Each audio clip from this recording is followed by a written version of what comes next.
Crypto market में आजकल DeFi के पास सबसे ज़्यादा कुछ ट्रेंडेबल वर्ड है तो वो है एनएफटी। एनएफटी मतलब नॉन फंजिबल टोकन्स।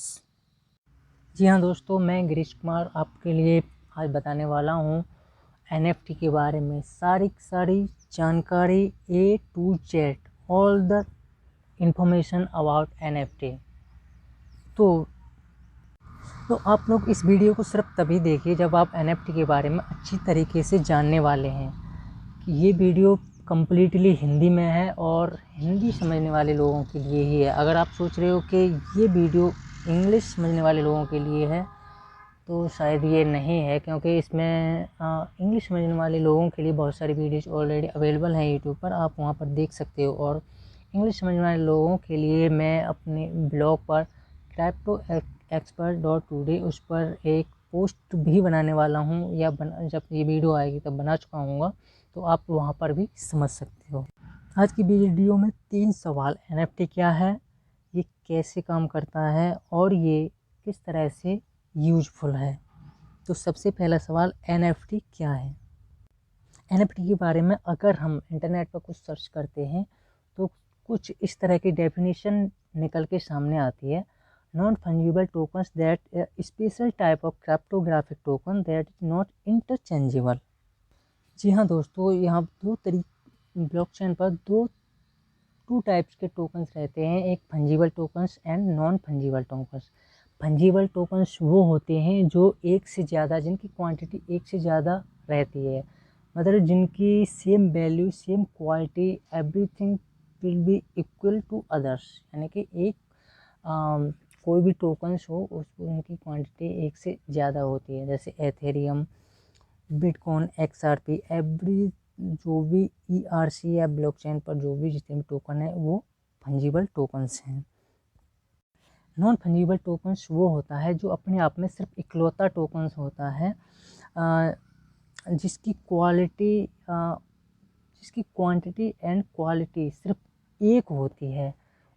उसकी अपनी कैटेगरी में चाहे दूसरे कितने भी टोकन्स हो सकते हैं, लेकिन जो फंजिबल एनएफटी टोकन्स होता है वो अपने आप में सिर्फ इकलौता टोकन्स होता है जिसकी क्वालिटी किसी दूसरे टोकन्स में बिल्कुल नहीं होती।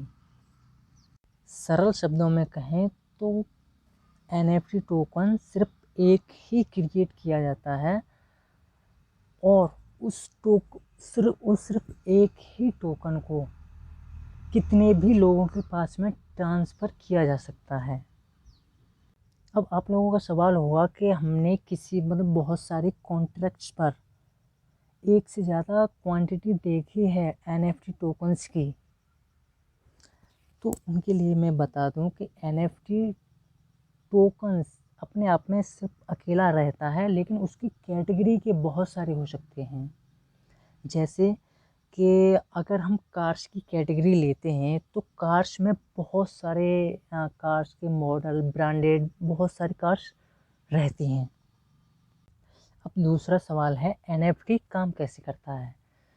तो एनएफटी टोकन्स का क्रिएशन होने के बाद ये क्रिएटर पर डिपेंड करता है कि उसने एनएफटी टोकन क्यों बनाया है, क्योंकि इसके बहुत सारे रीजंस हो सकते हैं, जैसे कि डीगो फाइनेंस का GIGO tokens, GIGO NFT tokens Diego token को माइनिंग करने के लिए बनाया गया है। यानी कि गीगो के NFT miners NFT tokens as a miner काम करते हैं डीगो माइनिंग करने के लिए।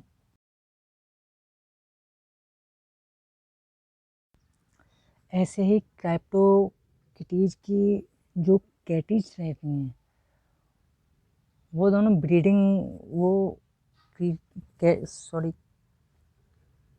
किटीज का उपयोग ब्रीडिंग के लिए किया जाता है, मतलब पालन के लिए, या फिर पालन बोलो या प्रजनन बोलो, उसके लिए किया जाता है। क्योंकि जब दो किटीज के साथ में अब ब्रीडिंग होती है तो वहाँ पर तीसरा कुछ नया क्रिएट होता है जो हमारे लिए जिसको हम मार्केट प्लेस पर बेच सकते हैं। देखिए ऐसे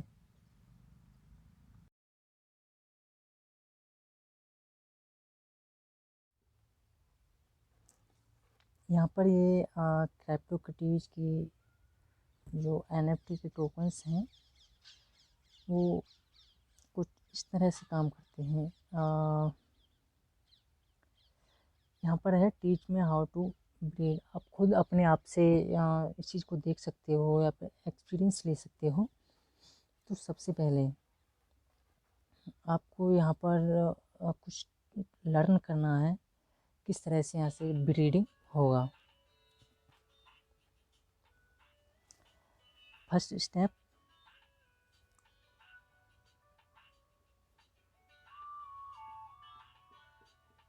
every category unique with its own set of traits that they will call attributes.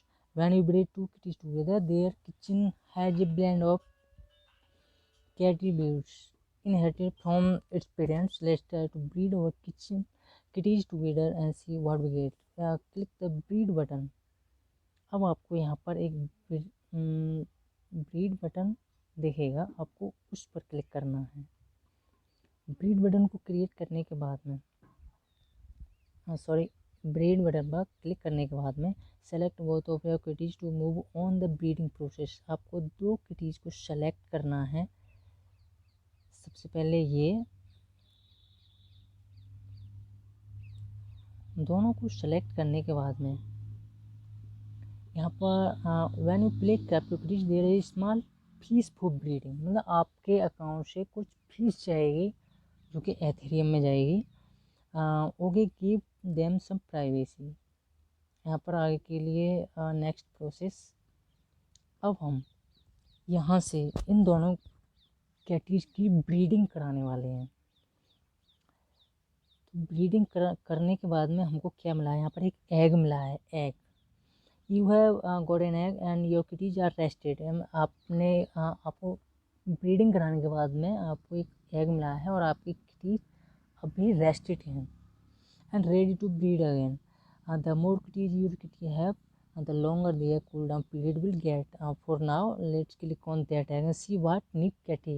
इस अंडे पर आप क्लिक कीजिए और देखिए कि आपको यहाँ से क्या मिला है। देखिए, अंडे पर क्लिक करने के बाद में अंडा फूट रहा है। यहाँ पर ये एक किटी मिली है, बड़ी बड़ी आँखों वाली। It's a gorgeous. You have discovered a new eye shape called Fabulous. It's a mutation, which means neither of your parents had it as a visual category. Some traits can only be discovered through breeding like this. अगर आप यहाँ से आगे करना चाहते हो breeding के लिए तो आपको कोइनबेस वॉलेट से इसको कनेक्ट करना होगा। मैं एक और एग्जांपल आपकी सरल भाषा में देना चाहता हूँ कि जस्ट सपोज कि हमारे इंडिया का ओला कैब वाला मैनेजर अगर वो कोई NFT टोकन्स बनाना चाहता है और वो बोलता है कि मैं अपनी मतलब उसके पास सपोज कि 100 कार्स हैं, वो अपनी 100 कार्स के लिए NFT टोकन्स बनाना चाहता है और वो बोलता है कि जिसके पास ये NFT टोकन्स होगा वो उसके अकॉर्डिंग मतलब जितना एक कार का रेवेन्यू होगा डेली का वो उसका 80% देगा। ये एज ए उसका कॉन्ट्रैक्ट के रूप में बनाएगा। तो वो अपने टोकन्स NFT टोकन्स को कार की कंप्लीटली डिटेल डाल के, क्योंकि एक कार की डिटेल सिर्फ एक जैसी किसी और दूसरी कार की नहीं हो सकती, ये तो हर किसी को भी पता है। तो जैसे अगर वो टोकन डालेगा वहाँ पर तो कोई भी उस NFT टोकन्स को बाई करेगा तो उसका रेवेन्यू बाई करने के लिए उसकी वैल्यू जो भी ओला कैब वाला रखे वो उसके ऊपर डिपेंड करता है। वो कैब को कहीं पर भी सेल किया मतलब जो भी जिसके पास भी वो कैब का टोकन होगा उस टोकन को उसका रेवेन्यू मिलेगा डेली का एज ए कॉन्ट्रैक्ट के टर्म एंड कंडीशन के अकॉर्डिंग। अब अगला सवाल है NFT किस तरह से यूजफुल है। वैसे तो ब्लॉकचेन आज के टाइम की डिमांड है, इसको हर जगह यूज करना चाहिए जहाँ पर इसकी ज़रूरत हो। लेकिन NFT के लिए जो कुछ पॉइंट्स जिनको ध्यान में रखते हुए NFT का क्रिएशन किया गया, NFT 2018 के फर्स्ट क्वार्टर में इसको पहली बार यूज किया गया था। तो आज की डेट में NFT का उपयोग कहाँ कहाँ हो सकता है, कहाँ कहाँ होना चाहिए, इस चीज़ को ध्यान में रखते हुए कौन कौन से पॉइंट्स हैं जहाँ पर NFT का उपयोग हो सकता है, तो मैं आपके लिए बताने वाला हूँ। सबसे पहले टिकटिंग का। जैसे अगर कोई इवेंट्स ऑर्गेनाइज करता है, अगर जहाँ पर कोई भी पैलेस में इवेंट है और वहाँ की सीट्स की कैपेसिटी 500 सीट्स हैं, तो जिसका जहाँ पर इवेंट हो रहा है, मतलब वो पैलेस जो इवेंट हो रहा है, उस पैलेस का मालिक जो अपनी सीट्स को 500 सीट्स को एज ए NFT ब्लॉकचेन से टोकनाइज कर सकता है। और उसका फ़ायदा ये हुआ कि एक बार इसको टोकनाइज करने के बाद में उसको लाइफ टाइम कभी भी फिर से किसी भी तरह के उसको बाई या सेल या फिर अलग से कुछ भी करने की कोई ज़रूरत नहीं पड़ेगी। जब भी कोई इवेंट ऑर्गेनाइज हो, आप सेम टिकट्स का उपयोग हमेशा होता रहेगा। उन सभी टिकट्स में सीटिंग प्लान, कौन से रो, मतलब कहाँ पर किसका नंबर कहाँ पर बैठना है, उस तरह का पूरा फुल सीटिंग प्लान हर एक NFT टोकन्स में हो के आपको वहाँ पर बैठना है। उसका सीटिंग प्लान, रो या फिर बोर्ड या कहाँ जो भी है, उसका सीटिंग प्लान कम्प्लीटली एक टोकन में मौजूद हो। और जैसे ही इवेंट ख़त्म, आप वो सारे के सारे टोकन्स कलेक्ट कर सकते हो।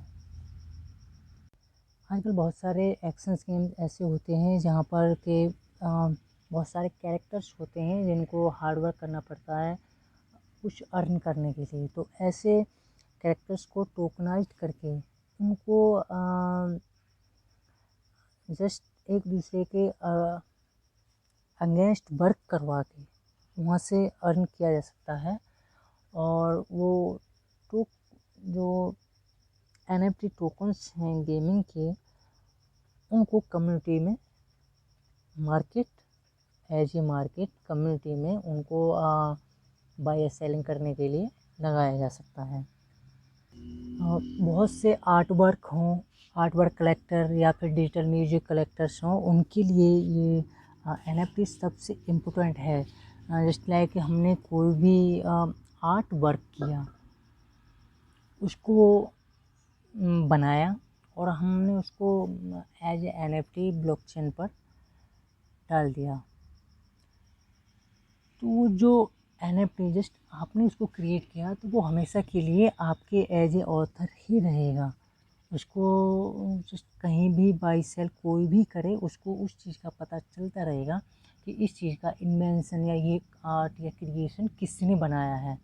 ऐसे ही अगर वीडियो रिकॉर्ड कलेक्टर को अगर हम ब्लॉकचेन पर डालते हैं, तो जो भी आपका सॉन्ग हो या स्टोरी कुछ भी हो, वॉइस कर आपका आर्ट, स्टोरी, वीडियो कुछ भी, वो आपको हमेशा के लिए ब्लॉकचेन पर स्टोर हो जाएगा आपकी डिटेल के साथ में कि इसका इन्वेंशन या इसका क्रिएशन इसने किया है। तो बहुत सारे थर्ड पार्टीज मार्केट प्लेस ऐसे रहते हैं जहाँ पर कि अगर कोई भी उसको बाई या सेल कुछ भी करता है, तो वो आपको कुछ ना कुछ कमीशन देने के लिए रेडी रहते हैं।